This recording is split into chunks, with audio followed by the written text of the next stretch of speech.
So when I do the work, it's coming from a whole nother level of passion and commitment. I truly feel like the work that I've done within the communities of Houston, learning the skills to articulate yourself when you have certain issues, knowing how to address trauma that you never dealt with before, having certain particular conversations with people that are difficult to have conversations with, but finding a medium to be able to do that. These are what the restorative practices that have helped me do. All right, so welcome back. This is episode 8, Translated Success Podcast. Now, today is going to be a little different. We got a special guest in the building. To get on the topic, we are going to be talking about the school to prison pipeline. Now, after doing doing some research on the topic and being about the work, I learned a couple statistics that were kind of mind-boggling to me, and I wanted to bring it to you, and then we have this discussion with everybody that's in the room today. So, according to the statistics, approximately 29% of the school population is Black and Latino students, but yet 70% of in-school arrests are Black and Latino students, which is crazy to me. 32% of youth in juvenile detention centers are special needs students, which is also crazy. This is the school to prison pipeline. Unfortunately, this is what's happening across the nation. We have schools where are conditioning our kids to deal with authority, and then it's leading them into the criminal justice system, which is causing kids to get incarcerated a lot sooner and then get into the system. It's hard to get out. So I wanted to bring this conversation to the table. This is something that I'm working to break in Houston and in New York, and then I'm trying to branch out into other states across the country and then across the world. With restorative justice and restorative practices within schools and the juvenile system. So to introduce our special guest today, we have a Democratic district attorney candidate for Harris County in Houston, a attorney, a criminal justice reform advocate, a former Division I basketball player at Rhode Island College, Rhode Island University, and then also she is a mother, a loving mother, a wife, and a good friend of mine, Audia Jones. Welcome to the show. Thank you. How you Happy to doing? be here. Good. I'm doing great. Yeah, I love this room. Yeah, it's pretty. Yeah, I know. So we wanted Next to. show. So we want to make this a genuine conversation, just to talk about the topic of school to prison pipeline, and I wanted to get your experience on what got you, because you are an attorney, what got you into law and practicing law, and what experience did you have to actually inspire you to get into it? Yeah, I guess getting into law was not. I thought I was going to be the first woman in the NBA. I know, if anybody's ever heard me talk, I always say that, and I laugh about it. But I was very serious, like growing up, and that was my life. That was my passion. When I got to college, I tore my ACL, my Achilles, and a ligament in my thumb. So I was like, well, you know what? Maybe it's not meant to be. And what do I want to do? And so I know I'm a competitor. I knew that if I focus on a goal, I would achieve it. I mean, that's what I had seen all my life is if I put a measuring stick somewhere, I would make myself reach it. And it just so happened, I was like, okay, well, what do I want to do?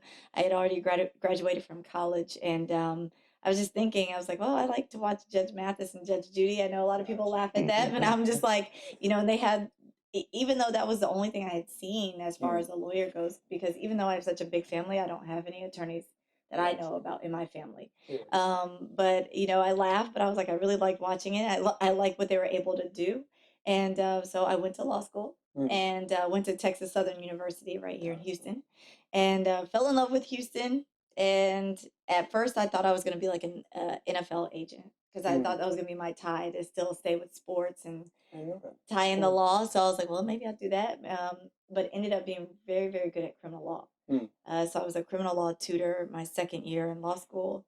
And so essentially that's what, long story short, that's what got me into the law, is just figuring out what my passion was. Even though it was like a television show, that was the access and the exposure I had to attorneys. Gotcha. That's cool. I didn't even know that. Yeah. Everybody has a different path. Yeah. That's cool. Yeah. That's good to hear.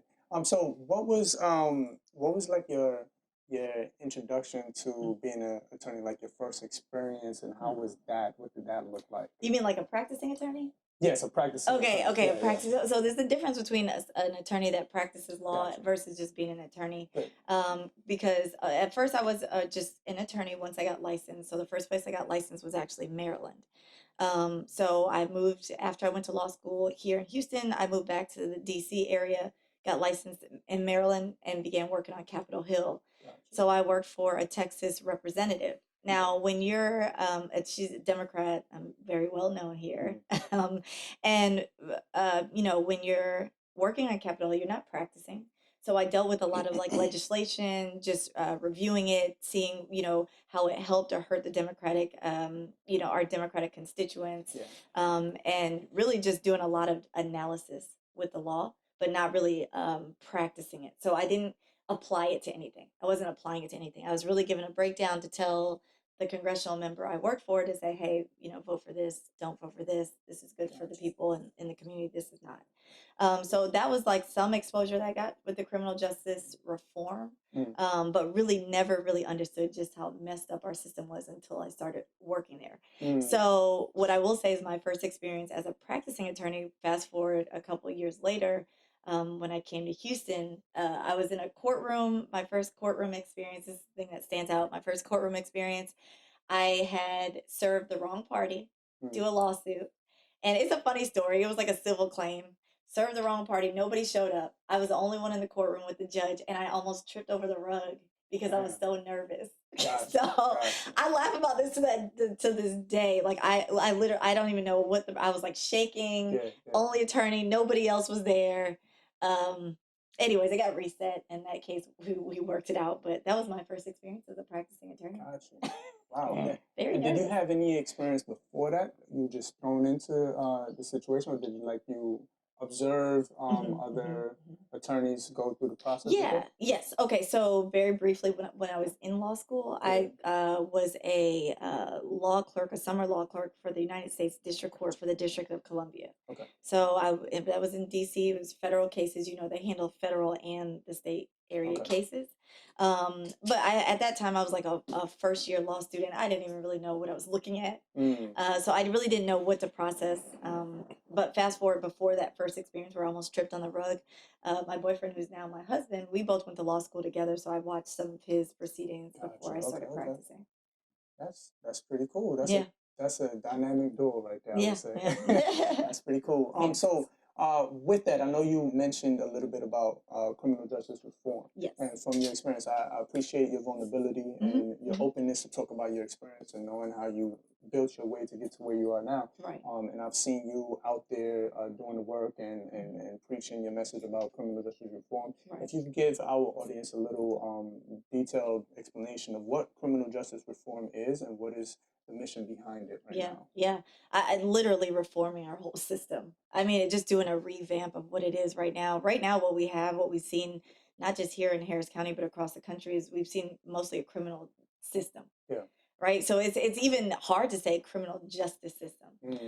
What we want to do, and you know what we've seen in smaller areas where they are reforming their criminal system systematically across the country using district attorneys, getting in the right progressive candidates through judges, through county commissioners, things of that nature. What we see is that we're looking at the last 50 years of what we've done as a government and saying, hey, everything we've done, criminalizing people who are poor, criminalizing people who are suffering from mental health issues, criminalizing individuals because of their ethnicity, and criminalizing people just because they can't afford to get out of jail is literally making our communities less safe. So our whole goal was to say, hey, let's make a safe community. I think everybody can agree on that, no matter what your background is. But what we've been doing by throwing people in jail, even if it's for 2 to 5 days, saying, hey, let's do a cash bail system where we're systematically oppressing people that are poor, targeting kids. We've had privatized prisons. Our juvenile facilities have become privatized, and human beings have literally become assets and commodities. And so what we have right now is slavery by another name. I don't know if there's another way to say it in a nice way, but we have slavery by another name, and we've seen progressive district attorneys across the country because many times that position is so overlooked.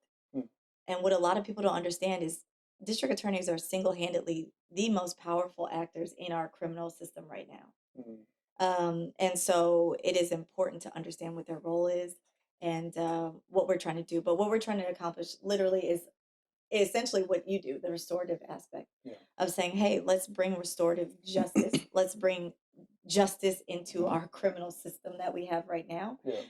Let's do things that are going to steer people in the right direction. Let's target what the real reason of why they continue to come back into the jails, into the prisons. People have different motivations. So if someone is suffering from mental health issues, we cannot arrest our way out of that. Sticking them in jail cell is not going to fix that. If they're drug addicted, sticking them in a jail cell is not fixing that. If we're if they're homeless or poor, sticking them in a jail cell is not doing it. What you're doing is putting them in a worse position that they were in before. You're putting them back on the street because they released them and drop them back on the street in more of a dismal place than they were before, which essentially you're a human being. You're essentially eventually going to do things that escalate, because if I don't have it, guess what? I might come to your house and take it.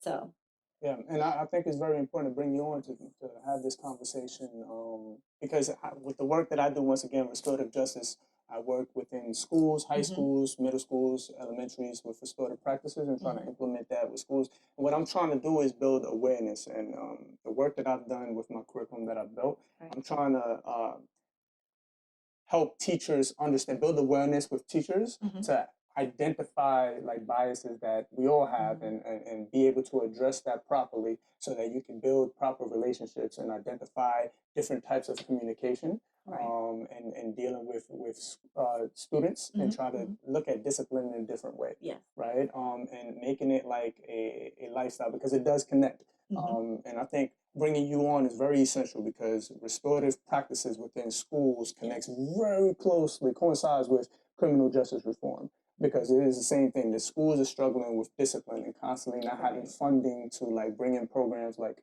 restorative practices. And this is what brought my motivation to come in and go into schools and help build these programs and practices with teachers and then students, to build awareness, to be able to build relationships. Because that's where it starts. Like I said before, kids are being conditioned from in school how to deal with authority. And if teachers don't have proper training, and I went through the system as an educator, and not having proper like resources or trainings to actually know how to deal with conflict, not only with students, but in my own life. Like I didn't know how to like address certain things. I had to figure that out. And most people don't have certain experiences to like figure it out. And then they're caught in situations with students, and then students learn from their teachers, and then they go onto the street and then deal with authority the same way that they thought they could deal with it in school, and then it's a ripple effect.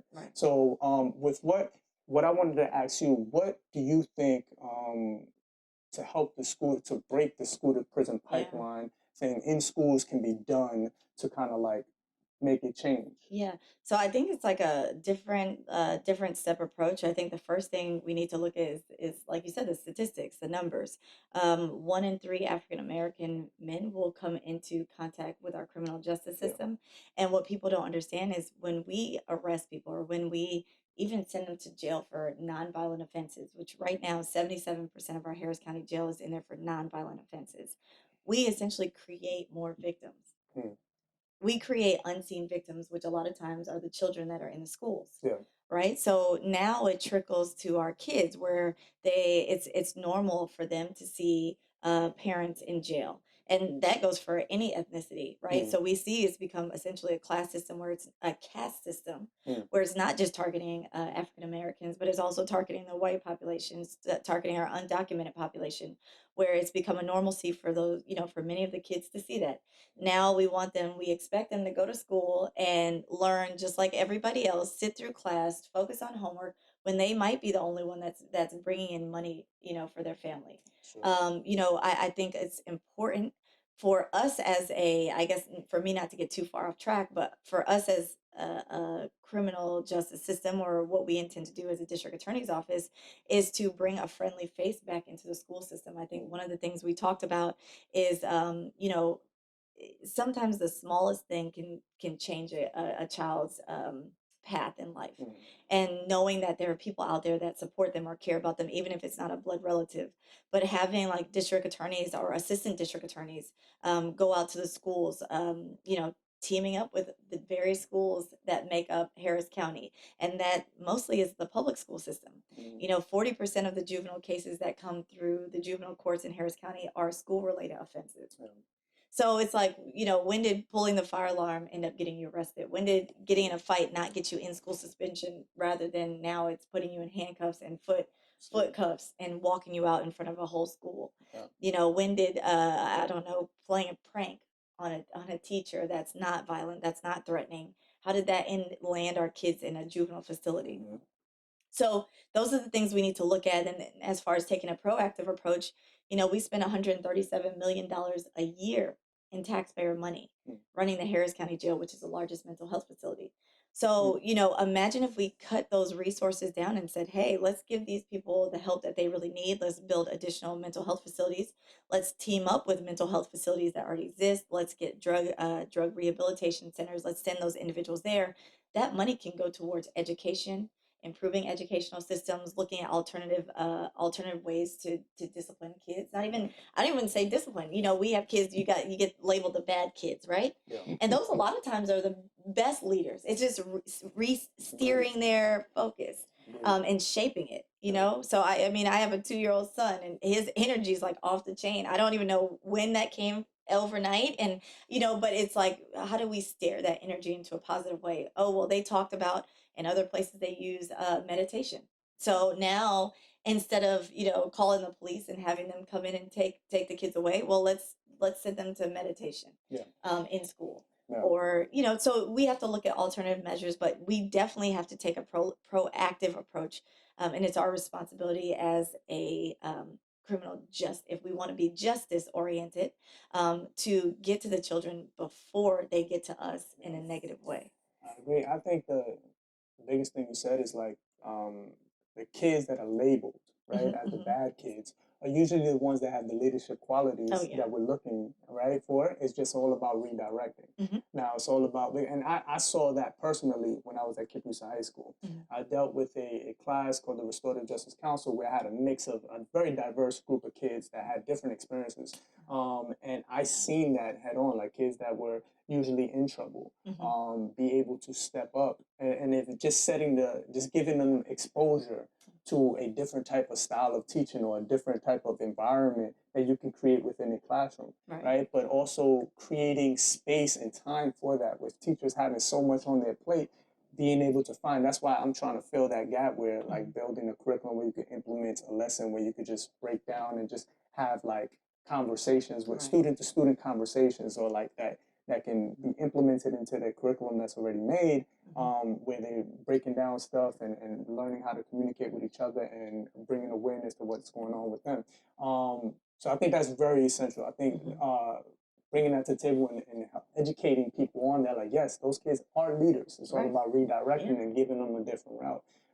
With you, I know we spoke about this before, with things that can be done. And I mentioned this. Is it possible, because I do think like it's essential to bring different types of faces from different positions in the environment that the kids are in, right? But like, how do we make that realistic, where kids are not looking like, oh, they're just doing it for show, or they're just doing it for the TV, or like, you know what I mean, those little clips. Something that we talked about is possibly working with law enforcement and schools. And I know we spoke about that more. I wanted you to expand on that. Like, what can be done realistically? What are some things that we can do to like build a relationship better with law enforcement and schools?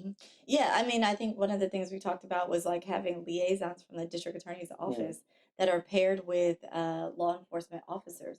So like before, you guys look like you're around my age, but like they had the DARE program at one time, for sure. where you'd see the officers come in and you'd be like, Mr. Officer would be super friendly, would give you like advice, feedback. Hey, here's what you do, here's what you don't do, here's what my job entails. And they would talk to you on like a human level. And I think, in those times compared to what we've seen now, there's a complete breakdown of trust between law enforcement and the community, and rightfully so, because of what we've seen. But it can absolutely be done, because there's some great officers out there. I've met them before. What we won't support is bad officers, and what we won't support are bad prosecutors, or a misuse or abuse of that power or authority. So what we want to do is use the individuals we have in the district attorney's office and say, hey, when creating this criminal justice system entails a variety of different hats. Yeah. And so when I say we want to partner with every school, like we've already started reaching out to different schools to say, hey, can we do something where either on a monthly basis or on a quarterly basis, we bring an officer and a prosecutor, and we talked about it just wearing normal clothing. Yeah. Just wearing normal clothing, because sometimes the littlest things can bring down a kid's guard. And I know my mother, who was a teacher for 30 years, who recently just retired, was just like, kids can really sense who cares about them and who does not. And just really screening the people that we send out as representatives. Make sure they can talk on a normal level. And when I say normal, most people are like, "Oh, you're an attorney." I'm like, "Yeah, you don't have to talk legalese. You can just talk normal, all right? I mean, we're all human beings." So just being able to talk to them in a warm, welcoming, friendly environment, and knowing that we're going there trying to give them motivation that they can be like us or better than us, as long as they stick to the script, no matter what's going on at home, but then also give them an outlet in case something is going on to say, hey, here's my card. If you need somebody, call me. So I think that'd be great. I think getting law enforcement, like you said, we spoke about this, having them in plain clothes, nobody knowing that they're an officer, just them being there and being in the environment and then learning, building awareness amongst themselves to like see how kids communicate, different communities, how they go about doing things, and how they, you know what I mean, so that they're not feeling uncomfortable when things come up in their day job. You know what I mean? As officers working in certain communities and seeing what's been going on all over the news and constantly with law enforcement is getting caught up, and it's looking like they're just not understanding of how people are communicating. This escalated to something that shouldn't be what it is, and I think that's something very big that can actually help. I know DeAndre, he does behavioral classes with students in the elementary, and I met Dre in Yes Prep, and he was a support counselor and behavioral specialist at Yes Prep Golfton, and he did a lot of work with the students. And I know that's something that would be very big, even giving exposures to those kids and having the law enforcement experience what Dre deals with on a daily basis, dealing with kids. So I think that's very big. So now with the law enforcement coming into schools, is there anything else that could be done to like help break the school to prison pipeline? Like for seeing like how restorative justice and criminal justice reform could come together. I think the law enforcement partnership could be essential. Is there anything else that I think, first and foremost is a decline to prosecute list. There are certain cases that I just talked about, like the school related instances that typically kids get in school suspension for, or if they're in a private school, they're going to handle it in school. The problem is, majority of the kids that come from lower income homes or that are minorities are going to public schools. So they're being used to fill that void, that they're the commodities, right? So it's what I have seen firsthand. It's like a training ground for, you go to the juvenile facility, they're in leg shackles, hand shackles for like low level, like non-violent offenses, and you're like, well, if you go over to the felony court and people are charged with murder, they don't even have handcuffs and leg shackles. So it's like you said, it's a conditioning, but we have a decline to prosecute that we've already stated we would do for school related offenses. As long as it's nonviolent, nonviolent to an extent.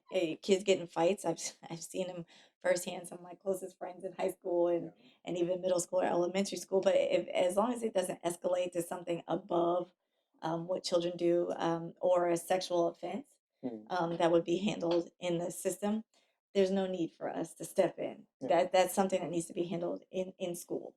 So that's the first thing. I think the second thing is that we want to talk about is even doing different trainings with school administrators, school faculty, to talk to them about, hey, this is why we're declining it.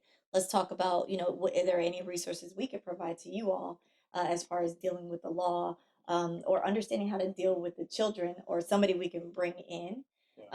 So that's another thing. And other than that, I'm trying to think. I had something in my mind, but it took off. I know I said a decline to prosecute list. Oh, and alternative measures when the kids do come to the juvenile facility. So when we do have those violent offenses, or we have those sexually related offenses, I think one of the main things is let's make the juvenile facilities an exception rather than the norm. Someone told me one time a child will burn down a village in order to feel it's warm. And so that's real, and if we know that, we know we can take alternative measures to say, hey, okay, if we have this kid that broke into a house and stole some money, instead of just sticking him or her in a facility, let's look at different things we can do. We can make him make him or her come face to face with the victims, write an apology letter, use their whatever they're good at, whatever their passion or drive is. So let's say little Mikey paints. We'll say, okay, well, you're going to apologize to the victim. The victim wants XYZ painting.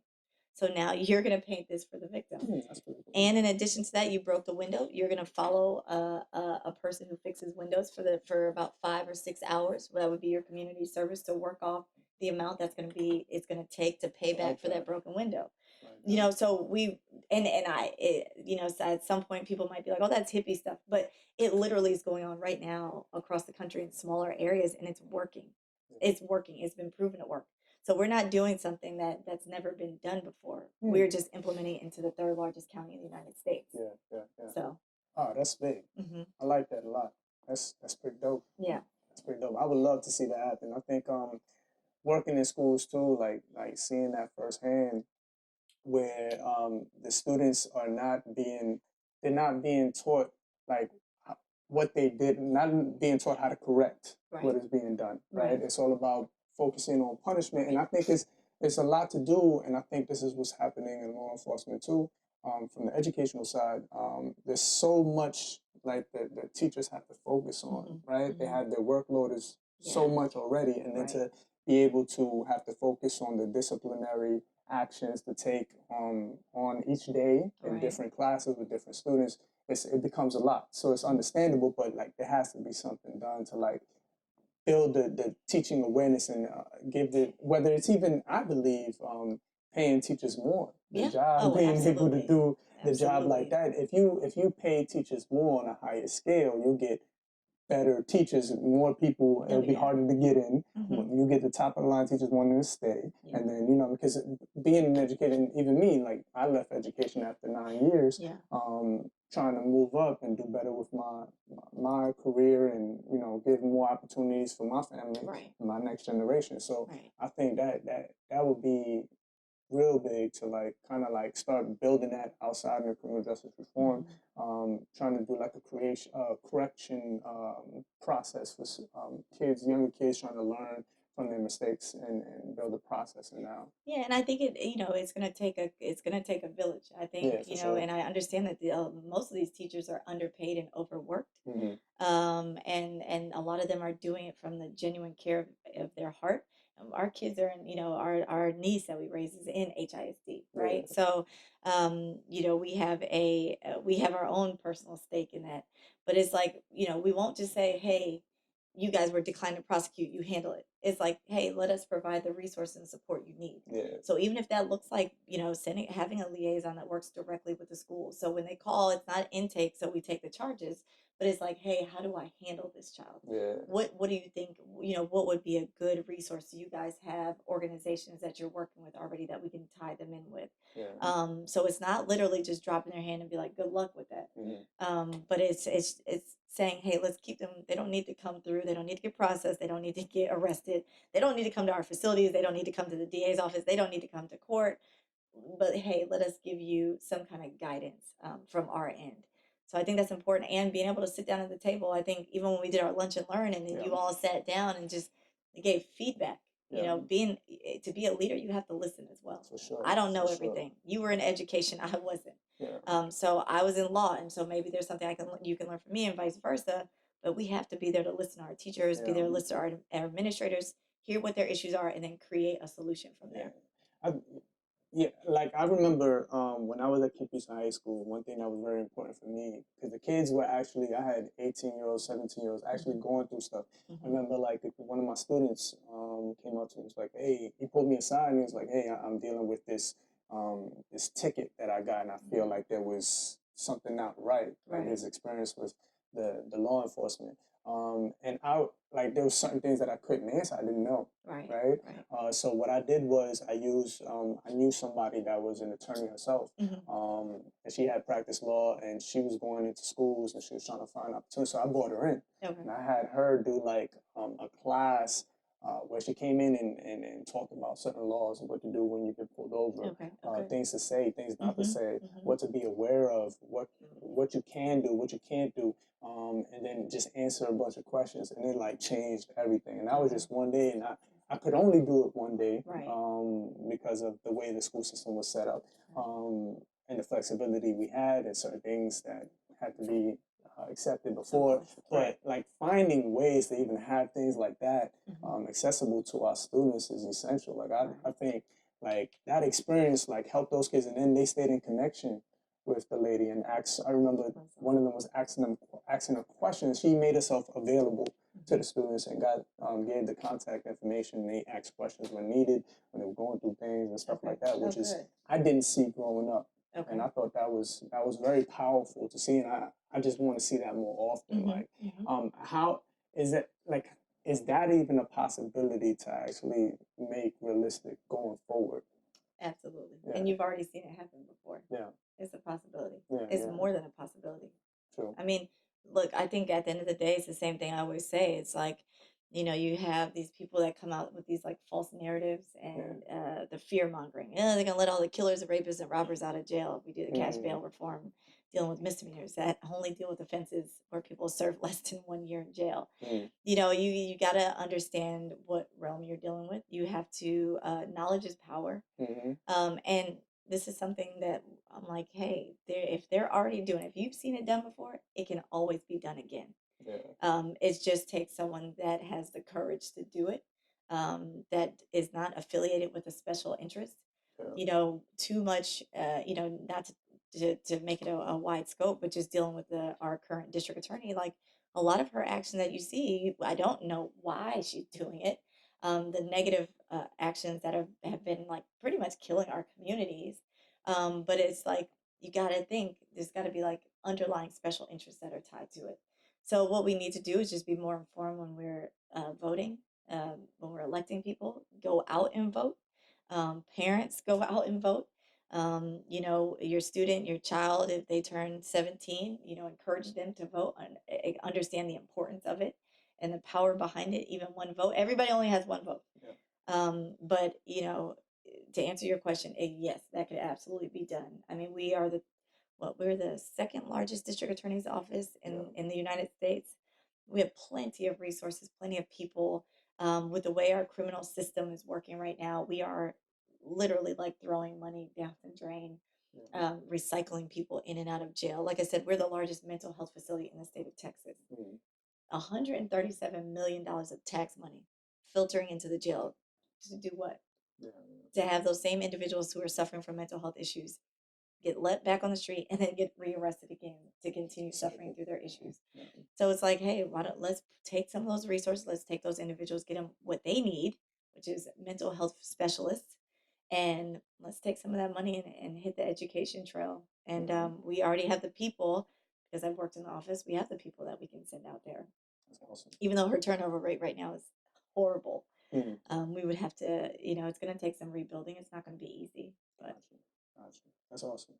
Yeah. I know with our experience, I know Dre with his experience with the behavioral specialist. I know usually also to go back on like how kids are being conditioned. Like I know, and Dre can speak on his experience with this, having kids like where kids are being like destructive in classes, right? And then finding other people, and Dre was the guy that he will come and help teachers out, like how to deal with the student, and how like finding other ways to like go about that, like, and that's why I'm big on like training, like for the teachers, to support, because I know with Dre and having to come in, and I think we spoke about it in the last episode, talking about like how a teacher wanted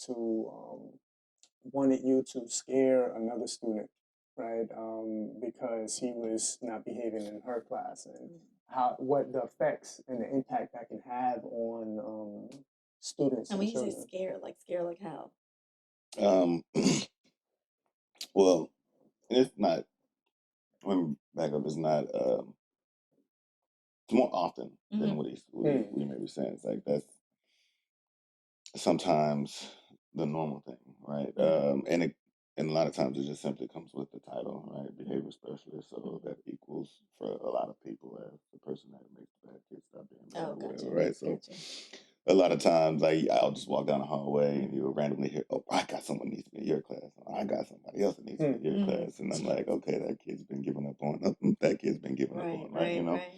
So, but the situation that he was speaking on, again, it does happen a lot, like to where, this kid will act up and they would want me to come in and just intimidate them to stop. Gotcha. And what I was saying is like I had to, and at first, I'm like, okay, that must be what I'm supposed to do. But then I had to start thinking, it's like, okay, if everyone's because again, I'm in elementary, so there's kindergarten through 5th grade. Right. So I'm like, okay, you want every kid's first experience with a black guy to be scared, all right? Like a lot of these kids, they're going to grow up to be police officers. So, you're feeding into that narrative that be scared of a big black guy, Right. and so I had to explain to the person in that one, like we had talked about too. I had to almost check myself to be like, not to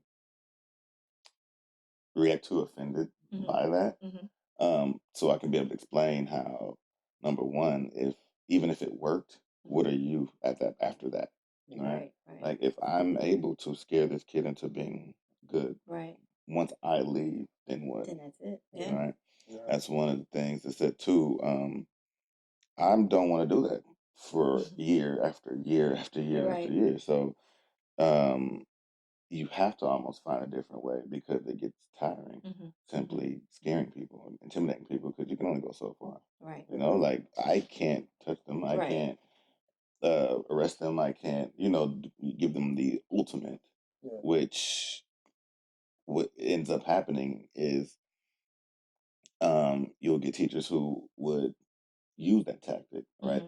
They're so bent on obedience and pretty much do what I say. So so they go into the to threaten back and forth. Right, they get their pride gets touched, and so they're going back and forth. So now they're like, okay, I'm going to do the ultimate. Well, what happens when you can't do the ultimate? What happens when schools get they get that director saying no more suspensions for kids 2nd grade and under? Now you make the kid look worse. Right. Now all of a sudden, I think that kid is deserves a label. Right now, we're looking more because I can't do what I want to do, so I'm going another route. Right. And so you'll get a lot of kids that simply didn't have a strong first teacher. Now they're on their path into the behavior class, which is pretty much similar. Like I guess I would say the elementary school's version of the school to prison pipeline. Gotcha. Right. You can't, like I said, a lot of the, I think at this point, all of them, but I know most of them, there are no suspensions in elementary school, at least like 12, 2nd grade and under, and even the ones that are above that, you'd have to, level 5 offense with weapons, striking a teacher, stuff like that, like the most. That would finally get you suspended. So of course, when they take that out, they got to find other ways to move a kid, right? Yeah. So the easiest way to move a kid is to say that, oh, he has behavior problems. Let's find a label, slap on him, and then we can get him to a class like mine. Right. And just like you acknowledged, it's easy to get in, but hard to get out. Yeah. So it's almost like when it's time for that kid to leave my class because I have a I want to say like a high turnaround rate, but at least every year I get a good group, the ones that I received that are ready to go back. That's great. But are they ready to be received? Right. And that's the problem. Right. Like they can make their mind up that they're ready to change and ready to get better and ready to do that, but will they be accepted when they go back, or will that label follow them? And every teacher that has a problem knows that if they just push that button, then they can get the kid out. Right. And I think that's where it lends to like supporting, the teachers to say, hey, we got to give people second chances. I mean, it almost seems like people that once they're in have a criminal record, they get out in society and you're like, oh, okay, they already served their time, but now they can't get a job, they can't get housing, they can't get anything they need because now they have the scarlet letter on them. So here and I there feel seems like like that. too just kind of like how you did, right? Like you saw a problem, and it's not like you were like, all right, let me be an officer. It was Right. like district attorney because they're the ones who are the power, right? Right. Same thing in schools. It's like, yes, the teachers, should be paid more for their services, but the change is going to come from who make the policies, right? Like if you're going to make a policy that says this kid can do this, this, and this, or a teacher can do, or school can decide that And this, creates the standards. right, and Right. then be able So to put that kid in yeah, there, then there should also be a way out. yeah, There should also be a standard way out, as like, okay, he's going to go back after so long, yeah, right? right. Jail isn't forever, so why is a behavior class forever? Right. You see what I'm saying? So I think that it should be, to where they get their therapy, their whatever that services that they're getting.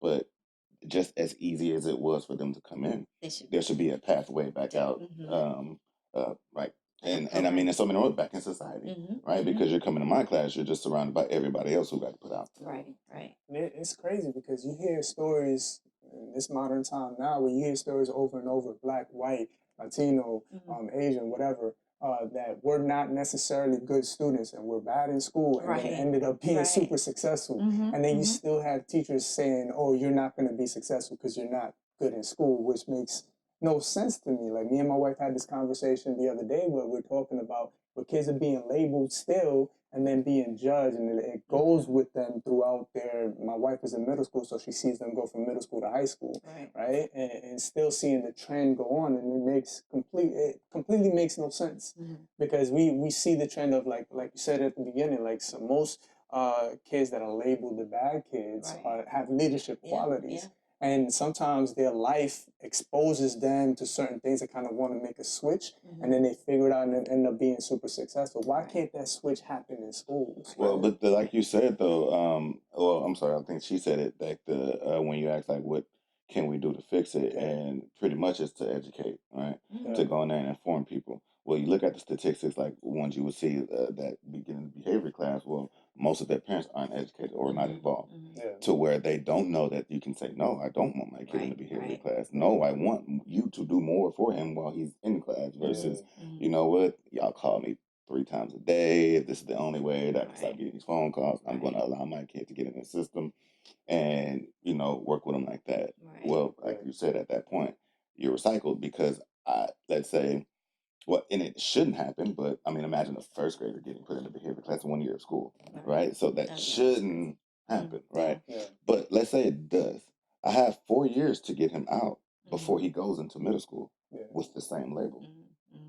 Right, and so what happens or how it is in a middle school behavior class versus an elementary school behavior class, right? You get more higher offenses, you get more violence, you get because those kids are exposed to more, so they're going to react or act out more.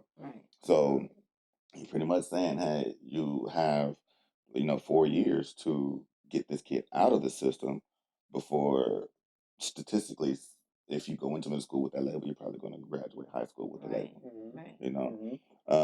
So like I said, it's not only is it hard to get out, but it's also hard to sometimes reacclimate back into the normal classroom environment, especially if when you go back you still have the reputation, right?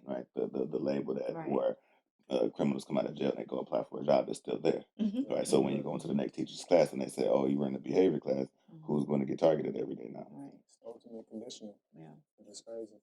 Yeah, that's why I think it's very important. I love what you're doing, your mission to kind of like, and Audia's always been like this. Every meeting that I go to, she's always like open ears and willing to learn and trying to figure out what's actually happening in communities, which is big. And it's like every time I see it, and every time I see you trying to make moves, as you said, you're already trying to make moves to kind of like make the changes, which is big because it's needed. And I believe that's the direction we need to go to actually make change. Because on a bigger level, we are seeing kids sitting in those classes with these kids with these labels being treated, right? And then they're getting a sense of how people are treated, right? So then they grow up and they end up being teachers.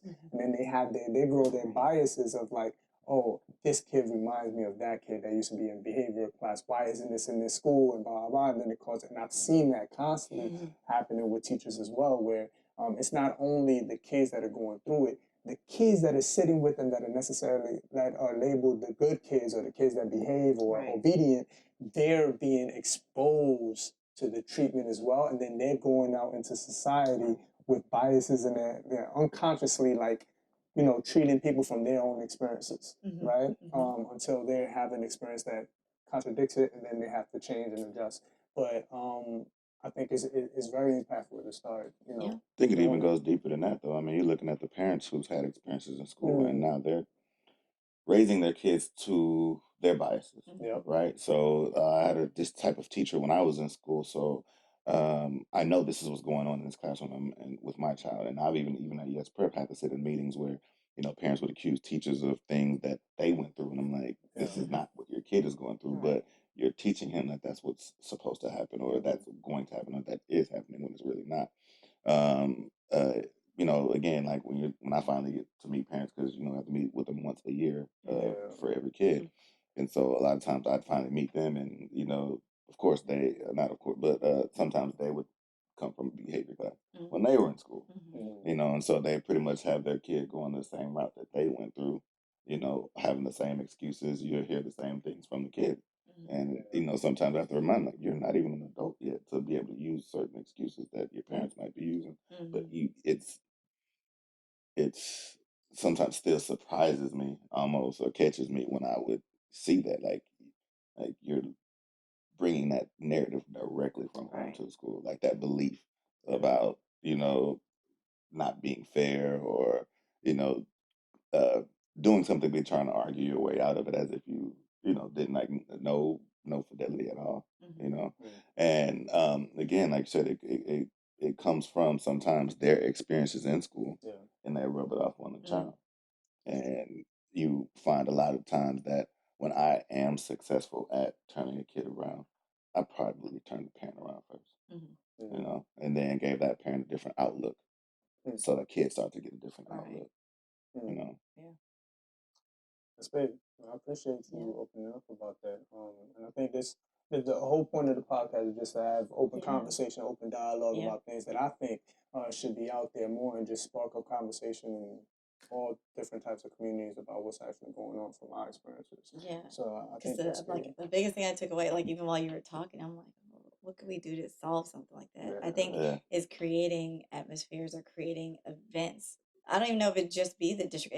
It's going to take multiple groups to get together and hold like town halls, like we've done community town halls before, to educate like you said, the parents on understanding your rights with kids. Like, do you just let them label them ADD or ADHD? I see when I worked in the juvenile facility, or excuse me, in the juvenile courthouse, a lot of those kids would come in there, all of a sudden now they're ADD because the schools get more money for putting them on medication, and they're just kind of or they'll be labeled special education, or like you said, they'll have a what was the word, disorder, God, no, it was something about like, God, I cannot think of the term right now, but I saw it on like every form that came in there. I'm like, is this even real? Like authority deficit disorder or something like that. No, opposition. Opposition defiant disorder. Yeah, ODD. The ODD. Yeah, And I'm like, that's pretty much any kid who I was argues like, with is an this adult. even a real term? Yeah. I'm like, that's for teenagers, right? That's typically like every teenager in America. Period. I think my niece went in her room and I'm like, are you doing your work? And she's like, I'm like, you're not. Did she have ODD? No. It's like, you got to understand and know your rights. So you like you said, when you're educated, when you know better, a lot of times you do better. And obviously there are always bad apples with everything. But I think if we give the community as a whole, because most people live below the poverty line, most people don't have access to those things, and I think it's our responsibility to give them that access. But that's why I said it's important for different people to come to the table, because I'm listening, and even though I'm like, okay, I hear him talking, I hear what he's saying, these parents don't know. If they don't know, let's give them a platform where they know and they understand. I definitely love that. I mean, I know at my school, in our team, special education team, we do have like monthly parent nights where they come in and we get to speak and talk and give them any type of resources that we have. But That's great. I mean, I was thinking about that as well. I Mhm, mean, mhm. I'd love to see more resources to educate parents, Right. you Yes. know, on their rights Yep. and understanding that they have the final say so in everything that their kid does or Mhm, service that their mhm, kid gets. mhm, mhm. But sometimes the school may make them Oh feel yeah, that like you have no railroading. choice but to Right. take this option, like you said, because sometimes it might profit the school a little bit Correct. more, or Mhm. it might get that kid away from a specific teacher that Right. doesn't want to deal with them Right. anymore. Right. So, but so yeah, I definitely love to Mhm. see, and even help be involved in anything that empowers parents, Yeah. with information and education about their child's rights, so we can do something Mhm. to combat this. Even like documentaries like or the show, the movie, When They See Us, the Oh Central yeah. Park Five. Yeah. Like you see that and you see how long ago it was. But and then being in the education system, you see how Mhm. not far away we are from it. Like I was around students that really don't know a lot of the stuff that these kids didn't know back Right. in 1989, Right. right? And they were put in situations where they were in desperate need and they tried to Mhm. get out and they just signed and said okay, and then they were Yeah. put in a situation where they ended up doing real time, Right. Or right? parents. Or Right, parents. we got the one with the The parent talked dad the man. Same So signed, thing. now yeah, I'm Yeah. looking at we're in that these was key. meetings with these parents, Yeah. and all these people is telling this parent, "No, this is what you need to do." So they're They pressured, don't know. Yeah. Yeah, right? They're like, it's "Okay, you know true. what? Let me go ahead and sign here, so I can Right. put my kid in Right. this My class." kid is gonna get out. I know he didn't do anything, and Right. that was the whole premise. I forgot the name of the kid that his father. It was the Latino one, where John Well, Leguizamo played the father. him and the main one whose father it wasn't Santana. It was the Yes, one yes, that hated his father yeah, that to this That made day, him and that told him he's to. yeah, deceased, and he yeah, said to yeah. this day he hates his father. But he just didn't know any better. They He pressured was him. They scared. told him he would lose his That's even job better example. because he had Yeah. a felony conviction. Mm-hmm. They threatened him, which had nothing to do with it. But you got to remember, these people are human beings, Yeah, right? Yeah. The people are human, and you could feel the love from those parents. Even when I was watching When They See Us, they were horrified. They had to figure out how they were going to continue feeding their families, how they're going to get their kids out of this. The only thing that they could find, or the only thing that they could see, which is exactly what we see in Harris County today. And I tell people, I'm like, when they see us, that's not a faraway concept. That's exactly. happening right here. Yeah, Now, yeah. even though it may at some point not be on that scale where they're facing like years in prison, we have people that have been exonerated on death row, that were wrongfully convicted. We have people that are taking even small pleas to say, "Hey, I'll take a time served and I'll take a guilty on this criminal trespass or this criminal mischief just so I can get out and go to work Yeah, and yeah. take care of my bills and Mm-hmm. survive and just have the basic human decency." So it's not far removed. It's happening every day in our own backyard. So, but you're right. I think education is key, and that's why throughout our whole campaign, all we've done is educate it. I'm not trying to hide the ball on anything. Yeah. We have our learning luncheon. You took over and you hosted one, Yeah. dealing with the school to prison pipeline. We talked about ending mass incarceration. What that looks like, how do we do that? Decriminalizing marijuana, which isn't done now. It isn't done. And so you get all these headlines like, oh, now weed is legal. It's not legal here. So know your rights, understand what it is. Don't get in a position where you're going to get in trouble. Let us understand, explain to you what's, the 1325 bill is, Yeah. and what does hemp mean. It doesn't cover smokable objects. So, so it's like different things like that. Okay, sex workers versus human trafficking. Let's talk about some real stuff and educate ourselves, and then make an informed decision. So That's great. Yeah. I think we covered a lot. That was pretty awesome. I appreciate you coming, Audia. Well, I appreciate you guys. Thank If you. you guys didn't know, Audia traveled about 48 minutes to get here? Yeah, It was a that's long okay, drive. that's good. But we appreciate you coming, making the trip. Thank you for coming and sharing your story Yeah. and talking about your mission and how things that you're doing and putting into action. So before we leave, if you could tell everybody, if there's one piece of advice you would give, because one thing I also noticed too, watching the documentary When They See Us, and then being in the schools and seeing things happening on a daily basis and kids struggling with it. Kids that do know their rights, I do see things still go wrong. Of course. Right? Yeah. Like, you can be informed, you can be knowledgeable about things, but then still things don't work out, and it's Right. evident in the news and everything that's happening in the world. Right. What advice would you give as a whole to the youth in schools with dealing with criminal justice and going out into the world? I think the biggest thing that I would say is a takeaway being a mother, and having a brother, growing up. My brother's only like 13 months older than me. Just, there's a time and a place for everything. So even if you know you're right, sometimes the best time to exercise it might not be then. It might not be then, but document it. Go talk to somebody that you trust. It might not even be your own parent might be your own worst enemy. Find someone that you trust and that you believe in. Like here we were talking to Leandre. Is Leandre? DeAndre. Okay, DeAndre. That's nice. Okay, DeAndre. We were talking to DeAndre. He was just saying, hey, I got these kids that come in my class. They were with me for a year. If you find, hey, I feel a good sense and a good feeling from Mr. DeAndre, who's my teacher, go, tell him what's going on. Find an adult, find somebody that you trust. Let them know. I think documenting is key. Most kids do have cell phones nowadays. Should record. We've seen some of the stuff that teachers and people who abuse their authority, like we see people that abuse their authority outside of the school system. The best thing is documentation. I'm an attorney, and I'll tell you, documentation is everything. Having video, having recording. I'm not saying pull it out and just have it in their face, but in your pocket, put it on a record. Easy Recorder is a great recording app. It's free. But all that stuff, protect yourself. Again, there is a time and a place for everything. If you realize something's getting escalated, you be the one to de-escalate it. Sometimes you have to be smarter than the adult that's making the situation worse. Sometimes you gotta be, and sometimes some of these kids are, and that whole troublemaker, bad kid, good kid, kids are still kids. And the ones that are the most disruptive are the ones that are looking for attention. So we got to remember, even as teachers, as parents, they're looking for attention. So we got to figure out, why are they looking for this attention? How do we get to the core of this? How do we fill that gap that they're missing that's causing them to go to school and seek that attention?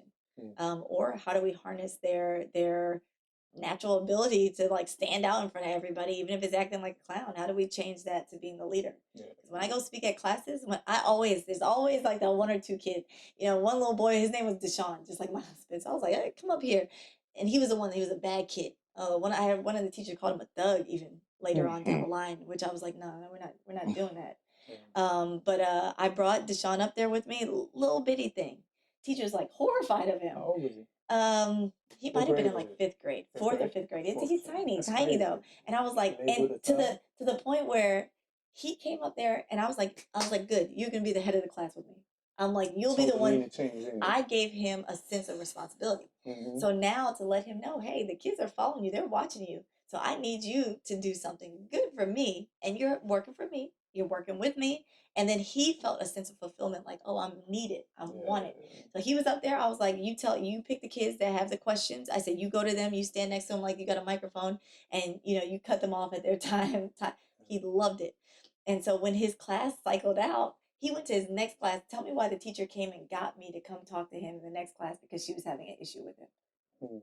So she just didn't know where to go. So she's like, someone was like, oh, he listened to her. Go talk to her, see what she did. But it's like, I can't stay there forever, but I can give her the tidbits to be like, hey, make him a leader. Make him the front of the class. He wants attention. Give him his attention. Just make it in a good way. So, but at the end of the day, you guys can find us on Instagram, Facebook, and Twitter at Audia4DA. So that's AUDIAFORDA. We have our birthday fundraiser coming up. This is not for the kids, so they should be in bed anyways. But you guys are all invited. We have our birthday fundraiser, which is going to be a great event. It literally is my birthday that day. And Kim's birthday is the day before. So she's, my chief of staff, like one of the heartbeats of the squad. So we will be celebrating. It's going to be a great time. We're going to have live music. It's going to be at the Bysong Art Gallery. The links are up, so just make sure you RSVP. We already sold out of our first 100 set of tickets. So if you're watching this, please go on there, RSVP. We opened up some more tickets. But come out in your best dress, 5:30 to 12 a.m. We'll have adult things, beverages, and Oh, November 8th. November 8th, live music. And we are going to have a young man named Daryl who will be coming. He's going to be our featured speaker along with our hosts. He spent 24 years in prison, serving a life sentence without parole. He was wrongfully convicted by a prosecutor that withheld evidence. 24 years. So imagine getting in trouble and staying in jail for one day. This man stayed in jail, in prison for 24 years. And he's going to talk about like the behind the scenes stuff, like the When They See Us, how they, they were able to bring that to light. Like the family is trapped in prison with them. The type of food he's eating, what he's being exposed to, the mental health issues, the solitary confinement, the maggots in his food. He would talk to me one day. He's like, I got my plate of food. He's like, the rice was literally moving. It was maggots in my rice. And he was like, people think it's like 3 hots in a cot. Like the bed is on a floor. People are brushing their teeth out of the toilet, And so this is real life. And if you want to hear about, the truth with our criminal system and how we're trying to change and how we're trying to affect lives, come out November 8th, 5:30 p.m. to 12 a.m. We will also enjoy ourselves afterwards. But it will be some serious points. For sure. But I definitely got to meet him. Yes. I'll be there. Yeah. Sure. Come on out. Sounds good. Well, thank you, Audia. Thank you, DeAndre, for opening up. Great conversation. This is episode 8. I will see you guys on the next one. Peace.